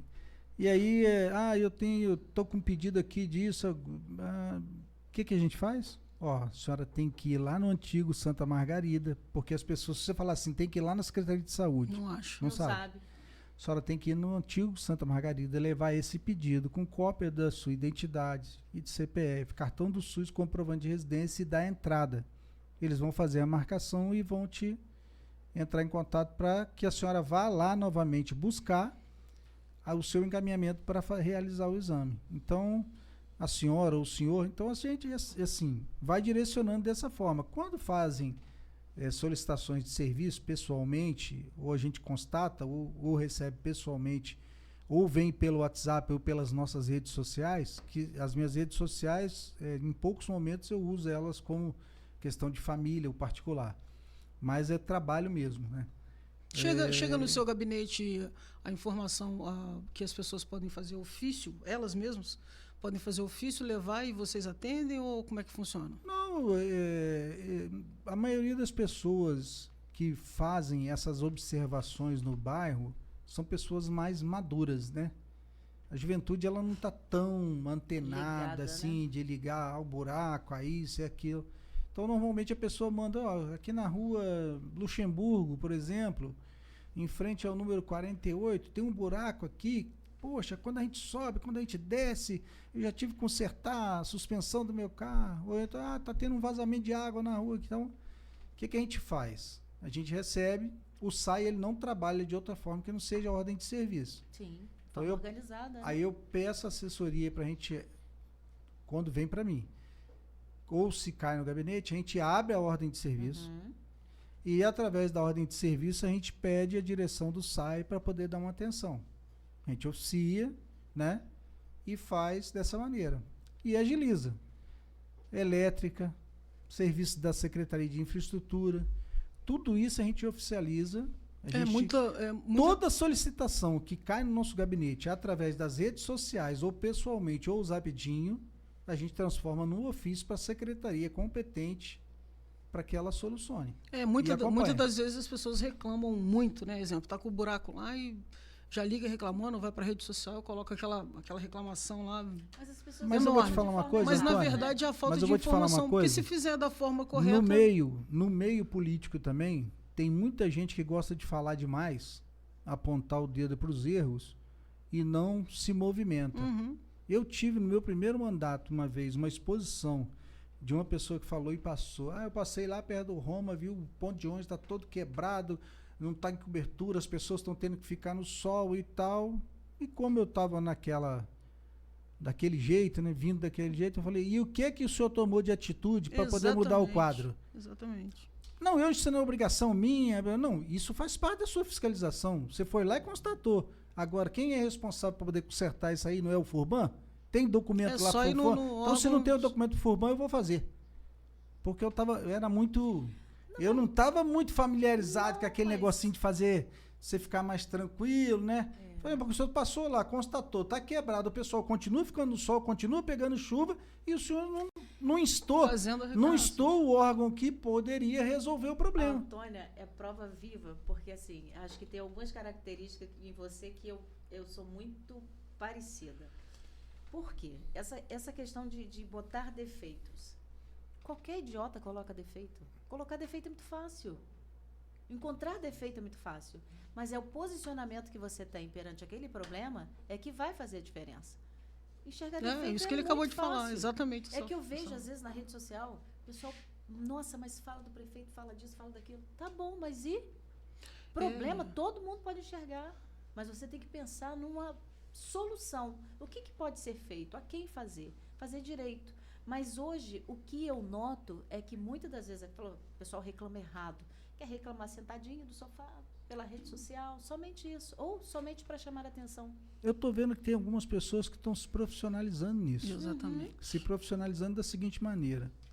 Cara, eu acho que rede social veio para que a gente pudesse se comunicar melhor, receber mais informações. Sim. A gente vê um cenário nacional em que as pessoas estão querendo tolir as redes sociais, né? Você vê o tamanho do alcance que teve canal de YouTube, WhatsApp, Instagram, Twitter, que hoje é o X, e outras redes aí.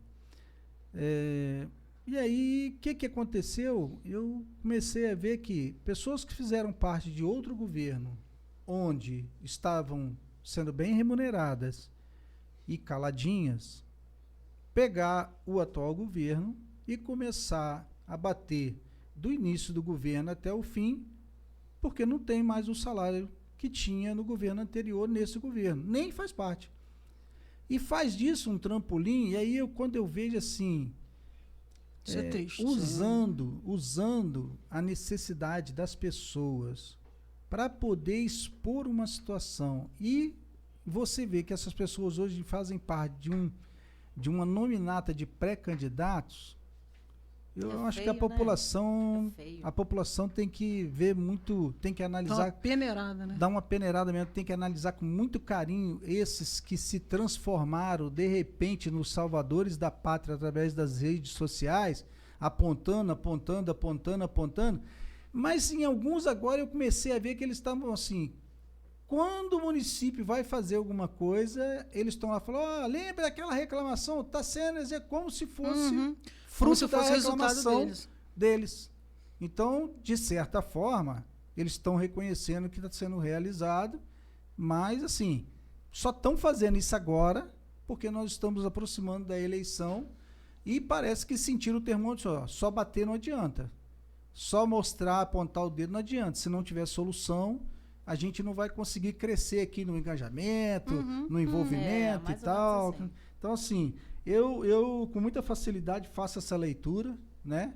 De que as pessoas se aproveitaram disso para poder fazer aí o seu gancho destacar, político. né, de alguma forma. E eu acho que vida pública, plataforma política, essas coisas você constrói de outra forma. Primeiro se capacitando. Você tem que ter conhecimento. Quando eu falei com você, pode me perguntar de toda e qualquer coisa. Se você me perguntar de saúde, eu vou te ter resposta. Se você me perguntar de educação, de infraestrutura, de segurança pública, eu vou ter resposta. E se eu não tiver resposta, eu não tenho nenhum problema em te falar, Antônio, eu não tenho conhecimento desse ponto. Mas eu vou ter oportunidade nesse momento, eu vou ter oportunidade de te informar, e no seu próximo podcast, quando você estiver aqui, traz essa informação para a população. Então, na verdade, não vou perguntar, né, porque eu acredito que você já tem essa resposta. Que você acabou de falar aí que as redes sociais, ela veio, né, para melhorar a comunicação. E eu, na verdade, uso a rede social mais para informação. Gosto muito de colocar lá algumas vagas de emprego, gosto de direcionar algumas pessoas para algumas questões educacionais. E eu, toda semana, ou de 15 em 15 dias, eu reparo lá que o prefeito posta, né, na rede social do canal da prefeitura, né, as cirurgias ortopédicas lá, que são muitas. Projeto Coluna Reta. Projeto Coluna Reta. A gente vê aí também que, na verdade, atinge a criança, mais o adolescente, né, até 14 anos de idade. E a gente vê também que, estava até conversando com meu amigo, com o Renner, que agora no Hospital do Retiro tem tomografia. Né? Não tinha. Então, assim, no Hospital do Retiro tem tomografia, no Hospital Regional tem ressonância, no Hospital de São João Batista sempre teve, né, tomografia. Então, assim, a cidade, na verdade, vem se revestindo nesse governo para melhorar mesmo o acesso à população. Né? Não tem demorado, porque o prefeito parece que ele fez o Zilene pode falar melhor do que eu, né, ali na Vila, que ele fez aquela proposta ali para uma empresa de ressonância onde fazem ali o serviço já não é mais tão demorado como era antes. O que acontece? A política pública, ela é uma política que o governo, né, ele escolhe fazer para a população. E a gente está numa cidade bastante privilegiada, porque o nosso prefeito, ele se empenha e muito em fazer. Eu vejo a preocupação que ele tem, porque ele está sempre ligando, preocupado com os processos que estão acontecendo. E a gente tem realmente, além da ressonância que a gente tem no regional, não dá conta, né? Porque a demanda é muito grande. Sim. E aí tem realmente um contrato que também é regulado, né, pelo sistema para que isso aconteça. Então, assim, quando a gente fala da questão de política pública em Volta Redonda, nós estamos numa cidade bem diferenciada, mas muito diferenciada, porque tem essa preocupação muito grande. São linkados, né, as coisas. Por exemplo, totalmente. É muito acidente de carro, de moto principalmente, né? Até deu uma caidinha. Aí vai direto para São João Batista. Do São João Batista, e, na verdade, as pessoas que são mais atendidas e de urgência e de emergência nesses casos de ressonância, são essas pessoas que sofrem esses acidentes e imediatamente são atendidos. Então, na verdade, a população que espera a ressonância, que tem aquele prazo de espera, realmente, nada é de imediato, mas acontece. Nós fizemos um primeiro encontro do PRD com os pré-candidatos e possíveis pessoas que vão assessorá-lo. E eu disse para eles o seguinte, falei, olha, vocês têm que conhecer um pouquinho de cada área. Sim, isso é importante. Eu particularmente, procuro me informar. Vou dar um exemplo aqui daqui a pouquinho que vocês conhecem a pessoa. Procuro me informar das coisas que estão acontecendo, ainda que eu não pegue microfone e fique fazendo algazarra no microfone, eu procuro me informar das coisas. Mas nós temos um grande problema, é um problema crônico na política nacional. Que os políticos, os políticos, eu costumo até dizer para as pessoas que eu não sou político, por eu ser desse jeito, né? Eu não sou político, não fazer média e tal, não sou político. Mas estou envolvido na política e tal. As políticas públicas, elas teriam que ter, por força constitucional, um princípio de continuidade. Por quê? Existem as políticas nacionais, né, que têm que ter a continuidade. Só que, o que a gente vê na maioria dos casos daqueles que vão ocupar função de poder executivo? Política pública pessoal. Esse é o problema. Eu quero fazer uma política pública, uma política pública de governo pessoal. São coisas que eu quero realizar, eu quero. Enquanto que na realidade, constitucionalmente, nós temos uma espinha dorsal de políticas públicas na educação, na saúde, na segurança pública, Estatuto das Cidades, Sim. desenvolvimento, metas a serem atingidas, etc. e tal e tal. Só que quando ocorre essa alternância, quando você vê uma pessoa ficar 8 anos, se ela seguir a cartilha, como falava o Coronel Reimão, uma pessoa com quem eu trabalhei, eu não quero mais nada de vocês que não seja o feijão com arroz. Ele frisava isso muito. O que é o básico? Pegue o que está escrito e coloque em prática. É um direito constitucional que está previsto ali para as pessoas. Saúde, segurança, educação, moradia digna, infraestrutura, né? Essas questões. Só que, cara, por exemplo, primeiro mandato foi o Neto, vi a forma de trabalhar. Segundo mandato, a pessoa que passou por ele. E volta o Neto. Aqui no meu primeiro mandato, eu pego e vejo um estádio municipal onde todo e qualquer espaço ocioso dele foi ocupado por uma policlínica que atendia 20 mil pessoas. A política pública. Política pública de atendimento à população. Aí você vem o cara com a política pessoal, tira tudo isso de lá, traz para o antigo Santa Margarida e passa a atender 4.500 pessoas por mês. Como que você entende isso? Aí você vai questionar, não sei o quê. O que é o negócio? É o seguinte, eu tenho que acabar com isso aqui porque foi fulano que fez. Cara, a questão da continuidade, né? Descontinuidade. Aí voltou no governo atual, voltaram com tudo isso, tiveram que reestruturar, comprar material, gastar o nosso dinheiro, porque o bonito que passou destruiu tudo. Não cara. Deu continuidade. Eu fui fazer uma fiscalização quando eles acabaram. Tinha teclado, tinha HD, tinha monitor, tinha maca, tinha largado. Largado para qualquer pessoa que entrasse, enfiasse embaixo do braço, levar e acabar. Entendeu? Foi até um documento que nós enviamos para o Ministério Público com uma série de fotografias por conta daquela coisa horrível que eu vi lá, que era o patrimônio da prefeitura totalmente largado. Então, assim, política pública, para mim, né, tem que ter continuidade. Independente de quem sente na cadeira de execução. Tem que ter continuidade, cara. Porque se não tiver continuidade, você deixa, a própria população fica perdida. Mas nós temos uma política pública aqui de continuidade. O ônibus elétrico é uma política pública que o nosso prefeito teve a hombridade de dar continuidade. Mas por quê? Porque ele entende a necessidade da população. Então, assim, e o Neto é diferente mesmo, né? É uma pessoa madura e tem um amor por Volta Redonda que eu nunca vi igual. Ele consegue esboçar exatamente isso quando ele fala, ele vive Volta Redonda.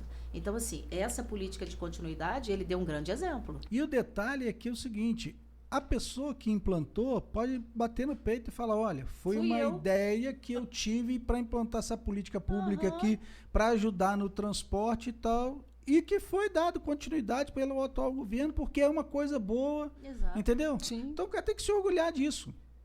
Né? E o atual governo virá, como fez, deu continuidade, e o mérito é de quem? O mérito é de quem implantou.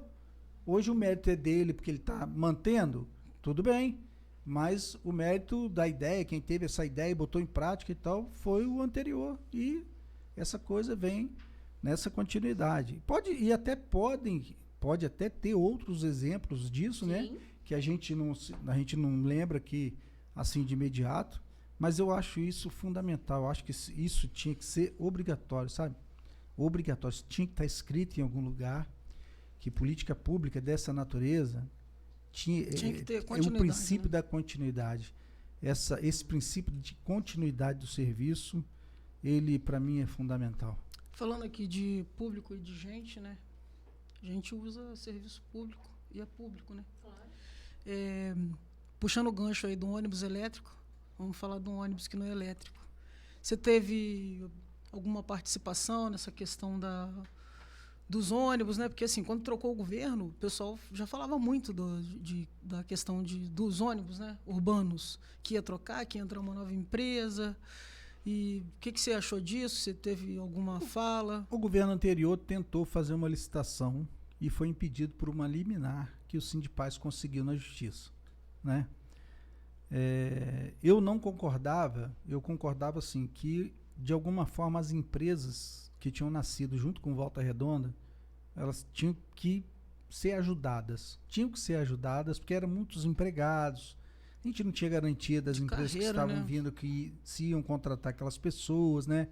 Então eu sempre pensei assim, tem gente que investiu e empreendeu aqui desde o nascimento da cidade, de repente agora vai receber um pé na bunda e fecha isso aí que se não serve mais e tal, difícil. Mas vamos lá, não conseguiu.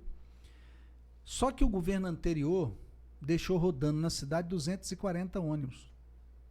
Quando o Neto voltou, tinha 92 ônibus rodando na cidade. Então não tem condições, uma redução dessa, falência da Sul Fluminense e etc e tal, de 240 carros rodando, cair para 92 e você atender a contento a população. Então esse número começou a crescer. Esse número começou a crescer no governo. Foi para 130, 140 e poucos, acho que agora está em 160 ou 170 ônibus atendendo. Há uma deficiência ainda? Mas a coisa está caminhando. Está caminhando. Nós não podemos deixar de ver. Assumiu com 92 ônibus. A pergunta tem que ser objetiva, né? Por que isso está acontecendo? E aí o cara volta e olha. Rodavam 240 ônibus para atender a população, hoje rodam 92. Não tem. E aí? Não tem. Não tem como atender. E a população a gente só quer reclamar, né? A gente não quer saber da base do então, problema. a raiz do problema era esse, entendeu? Só que eu, por exemplo, quando a notícia me veio, eu fiz um vídeo e estendei a população. Vocês estão enfrentando a demora, ônibus lotado, porque o governo relaxou e as empresas reduziram de 240 ônibus para 92, pô. Então não tem como atender a população de Volta Redonda dessa maneira. Agora, com a estrutura que tem, atende um pouco melhor, porém, se ainda existe atraso, demora e tal, é falta de organização, que eu acho que a população tem que ajudar ligando, denunciando, ajudando a fiscalizar. Entendeu? Tem que ajudar a fiscalizar, não tem jeito. Se a gente ajuda fiscalizando... Mas se o povo de fato entender, existe a máxima, né, que o poder emana do povo, e isso é verdade. Quando a população entender o poder que ela tem de fiscalizar, e fiscalizar certo, tudo vai acontecer. mas o que a gente vê é grande demanda de reclamação e, porém, ninguém fala. Só um falando um burburinho para lá, para cá, aquela coisa toda, e não anda. Mas se chegar, eu creio que se a população tiver uma postura diferente, começar a observar as coisas e se colocar realmente no poder de no papel de fiscalizador, as coisas continuam. Eu ainda acredito muito nisso. Solução, nós vamos ter um mundo perfeito? É claro que é uma utopia. Mas a gente entende que pode melhorar, sim. É por isso que eu acredito na política. Eu acredito, não deixo de acreditar. Perfeição, a gente nunca vai ter. Pessoas perfeitas, também não. Mas terá sempre aquelas que querem fazer algo e melhorar. Quero aproveitar isso e te fazer uma pergunta. Qual o seu sonho hoje? Porque você é um homem que sonha, não é? Com certeza, né? Ó, eu penso que tudo que eu quis realizar na minha vida, eu consegui alcançar. Deus foi muito bom comigo.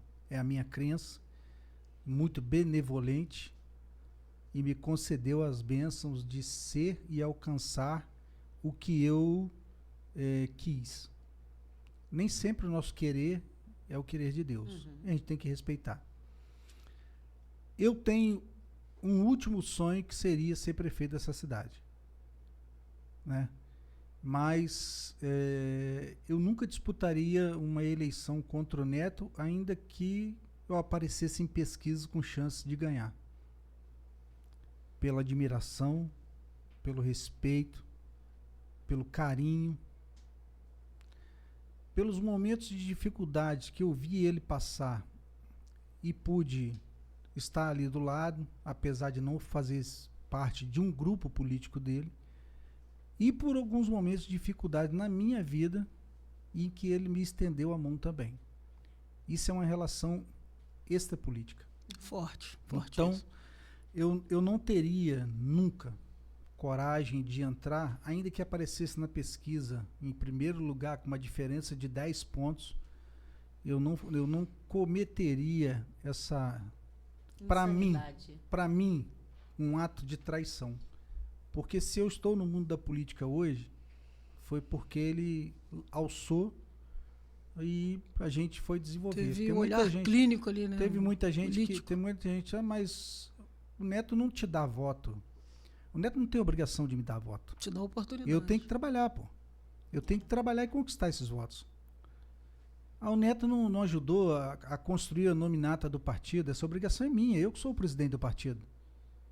Eu que tenho que buscar essas pessoas, né? Eu conto com a ajuda dos meus amigos. Aí as pessoas vão indicando, as coisas vão crescendo e tal. Então, assim, pelo respeito que eu tenho por ele, pelo carinho, pela admiração, pelo legado, assim, pela história política dele, eu jamais faria isso. Eu falo isso aqui com muita tranquilidade. E é um sonho, mas eu vou disputar a eleição de vereador agora. Eu tenho projetos que eu costumo falar, a gente tem projetos de curto, médio e longo prazo. Curto, o que era? Montar uma nominata, né? Partido organizado, disputar a eleição, conseguir vencer, né? Médio, fazer um bom mandato, como sempre. Trabalhar com muita honestidade, com muita transparência, com muita dedicação durante os 4 anos. A longo, se for o momento, de repente disputar uma eleição de prefeito em 2028. Se for o momento, entendeu? Deixa eu abençoar. A gente tem que ter coerência de você fazer uma autoavaliação e fazer uma avaliação do cenário também e ver se é o momento para você fazer isso. Porque em 2028 ele já não vai estar, já vai ter finalizado, né, o mandato. Ele vai estar finalizando o mandato dele, mas a gente não sabe o que se o Neto vai tentar construir uma pessoa, se ele vai... eu externei para ele uma vez, eu tenho vontade de ser prefeito dessa cidade, mas nunca mais toquei no assunto, a gente nunca mais conversou sobre isso, nunca pedi para ele poder falar assim, me adota para que eu seja o seu sucessor, sabe? Então, assim, não tem, assim. E aí eu volto na questão, o lobo solitário. Eu não sei se a população vai ver durante o trabalho que a gente tem condição de ser e tentar ser, assim, você quer ser igual ao Neto? Não, eu tenho que ser melhor do que ele. Com certeza. Sim. E não vai ser fácil. Porque se o desafio for ser melhor do que ele foi para essa cidade, as coisas vão ser boas. Elas vão melhorar. Sim. Mais ainda, vão se aprimorar. Eu digo, se no ano de 2024 agora fosse um último ano e o Neto estivesse saindo e eu fosse disputar uma eleição de prefeito e eu fosse eleito, eu daria continuidade em 80% do que ele tem em andamento. Daria continuidade com a maior tranquilidade, porque eu sei que são coisas voltadas para o público, né?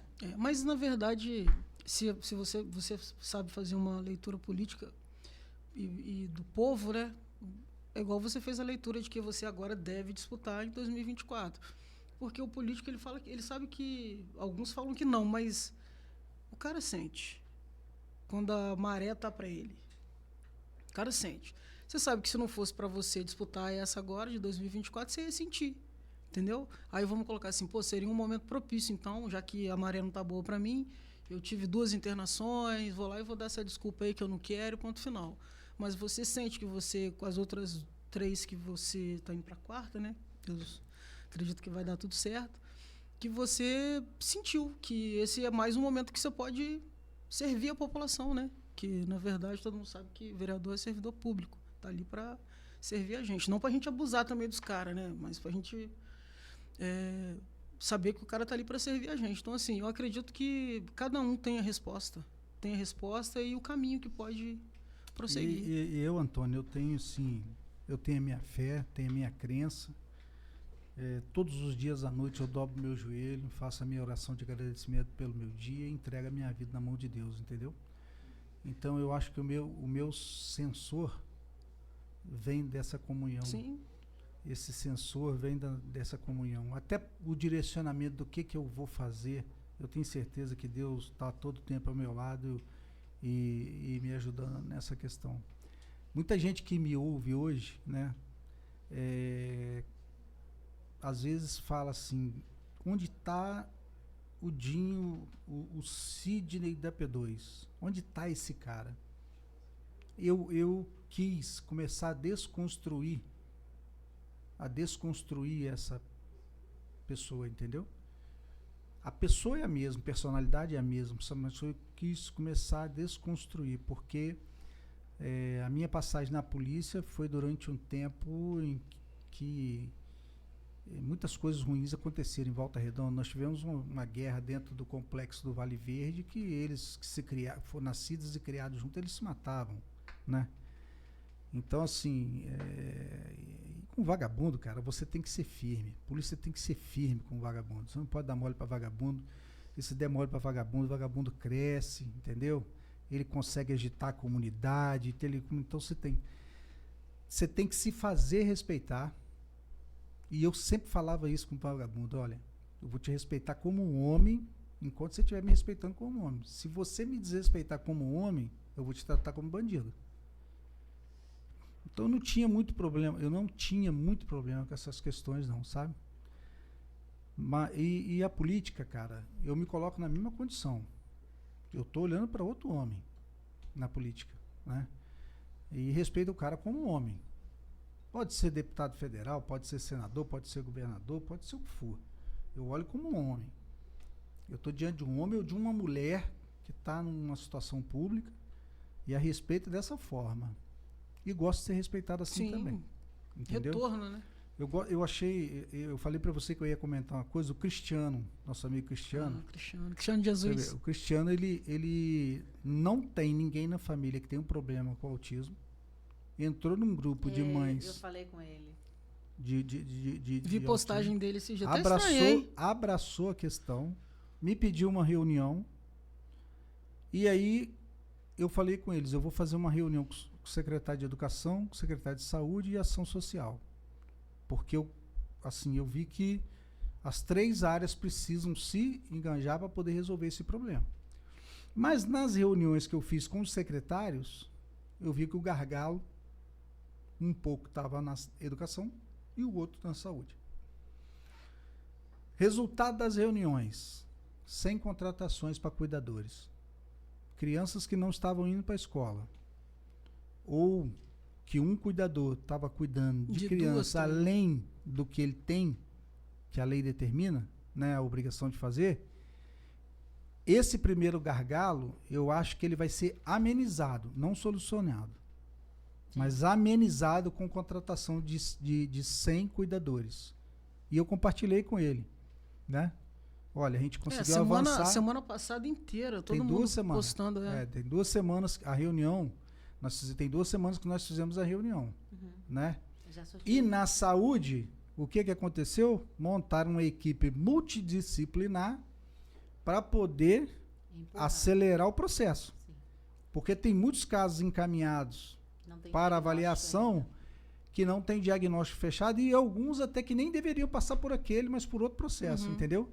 Então aqui estava meio que parado aqui e aqui sem essa ação. Essa ação era fundamental de colocar os cuidadores. Eu entrei na escola Roraima, Santa Rita de Cássia, vi uma professora com uma sala com 29 alunos, de primeiro e segundo período, uma cuidadora ajudando e 5 crianças especiais.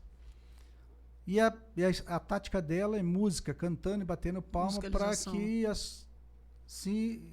engajando as crianças na dela para ela poder controlar, né? E eu falei com o diretor, essa mulher vai adoecer. Vai. Ela não consegue. Uma senhora já, né? Eu tive na segunda-feira na escola, na quarta-feira ela tirou licença médica. Fez a leitura. Cara, porque você vê nos olhos da pessoa, você vê no semblante da pessoa que a pessoa não tá conseguindo. E ficou uma semana afastada, depois voltou, né? Tipo assim, recarregou a bateria, voltou, mas não aguenta. E eu fui levar isso pro Sodré, fui levar isso pro professor Oswaldi agora, tiveram a sensibilidade de que realmente tal, nós temos esse gargalo aqui, esse é de nossa responsabilidade, mas nós temos esse outro gargalo aqui. E aí a coisa andou. Eu acho assim, que daquela reunião que estava o Cristiano, um casal de pais e uma menina ao lado, né, e uma profissional, foi fundamental a participação dela, para ela falar do termômetro da coisa, né? Dali para cá, as coisas melhoraram um pouco para essa gama de pessoas que estão com essa dificuldade. Essa profissional é professora? Não, é cuidadora. Então, e o Cristiano é enfermeiro. E aí, o que aconteceu? Isso, aqui dentro, sabe? Traz uma sensação de dever cumprido, uma sensação de que as pessoas vão ter uma vida melhor, dias melhores. Não tem nada que pague isso. É uma coisa que você não consegue mensurar. Entendeu? Verdade. Então, assim, só para não ficar muito, pra gente não se alongar, porque... Já nos alongamos. Delícia conversar com o Dinho. Dinho, só para... Nem sei quanto tempo tem que a gente está batendo papo aqui, né? Não, só para finalizar, e aí você faz as suas considerações finais. Eu já vou me adiantando aqui, já vou fazendo, mas eu queria que o Dinho finalizasse respondendo essa pergunta. O seu nome era Dinho... Sidney Dinho, vereador. Sidney Teixeira, né? O meu nome mesmo... Para vereador. O meu nome mesmo é o Elderson Sidney da Silva Teixeira. Nossa Deus. Quando eu vim para a Câmara, eu deixei só o Sidney Teixeira. Mas para a campanha mesmo, eu juntei o nome que eu tinha na polícia com o meu apelido de infância. O objetivo era alcançar os dois públicos, né? Mas a maioria das pessoas hoje me chama de Dinho. Então, porque agora tá Sidney... Antes era Sidney Teixeira. Que eu acho que lá na Câmara te chamava. Não, lá na Câmara tá assim, Sidney Teixeira. Então, mas é por conta da documentação. Sim, mas aí hoje Sidney Teixeira. Sidney Dinho. Não. Só no meu gabinete. No meu gabinete, então no meu gabinete nós gastamos do nosso recurso nós gastamos para poder reformar o gabinete. Então é lá que eu li. Ele está personalizado, entendeu? Mas é Sidney Teixeira e nome de campanha Sidney Dinho. Esse ano vai permanecer. Vai permanecer o Sidney Dinho, né? Mas eu falei, eu vim desconstruindo a figura do policial, né? Para construir a figura do político, né? Do ocupante do cargo, do vereador. Teixeira tinha a ver com policial. Não. Lá era Sidney mesmo. Sargento Sidney, subtenente Sidney. E aí, Osilene? Eu quero muito, muito te agradecer, ter aceitado esse convite para a gente conversar um pouquinho. Acho que a gente vai ter outras oportunidades. Não, com certeza, não. Tem muito que colocar as pessoas te conhecerem mesmo, esse outro lado, essa desconstrução que você está fazendo ao longo do tempo. Isso é muito bom para as pessoas conhecerem, saber que tem um pilar na política, né? De que você está disposto a fazer essa mudança. Agradecer a Antônia, né? Porque foi um espaço muito bom. O pessoal que está aqui atrás, que o pessoal não está vendo, mas é um suporte, todo mundo maravilhoso. O estúdio.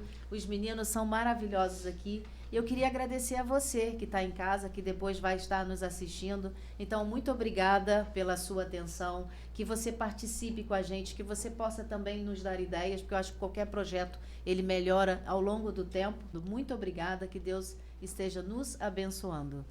E eu não vou poder deixar de fazer o meu registro de admiração de tudo que eu vi aqui em termos de estúdio, né? Se você quer e precisa de um estúdio para fazer alguma coisa, pode procurar essa rapaziada aqui estúdio do Live Music. Live Music, na Água Limpa. Em relação ao canal da política, o Café com Política VR. Na próxima vai ter café, Tadinho. Não se esqueça de se inscrever, de curtir, de deixar o teu comentário. Esse espaço aqui eu tenho certeza que ele vai crescer, e eu digo na mídia, né? Para poder receber outras pessoas e a população poder conhecer. Foi um prazer para mim. Vai ficar marcado por ter sido o primeiro a passar pela sabatina, né? E eu estou sempre à disposição. Estarei sempre à disposição de vocês. Vocês sabem disso, que a gente desenvolveu um carinho muito grande entre nós, né?